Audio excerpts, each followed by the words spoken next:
Ang araw Malacanang Press Corps. Benting bigas, mayroon na sa palengke. Tumungo si Pangulong Ferdinand R. Marcos Jr. sa Zapote Public Market para pangunahan ang official launch ng benting bigas, mayroon na sa mga pampublikong pamilihan. Alinsunod ito sa pangako ng Pangulo na palawakin pa ang sakop ng 20 pesos rice program ng administrasyon. Diin ang Pangulo, hangad ng gobyerno na magkaroon ng sapat na pagkain sa hapagkainan ng bawat Pilipino.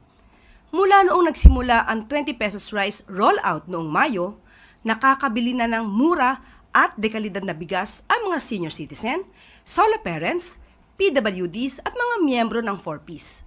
Ngayon naman ay sisimula na ang rice rollout sa mga public market para mas marami pang kababayan natin ang makinabang dito.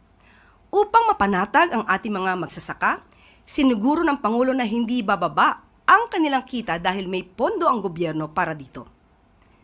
Pinapalakas din ng 20 pesos rice program ang suporta sa partner farmers dahil pwede nang direktang magbenta sa merkado. Wala nang middlemen at mababawasan pa ang kanilang post-harvest losses. Inatasan naman ng Pangulo ang mga ahensya ng gobyerno na palawigin, patatagin at palawakin pa ang sakop ng 20 pesos rice program. Itutuloy ng DA ang nasimulan na ugnayan sa mga LGU para mas marami pang palengke ang makapagbenta ng dekalidad at abot-kayang bigas. Magbibigay naman ng DSWD ng listahan ng mga lugar kung saan maraming kababayan natin ang makikinabang sa rice rollout, lalo na ang vulnerable sectors.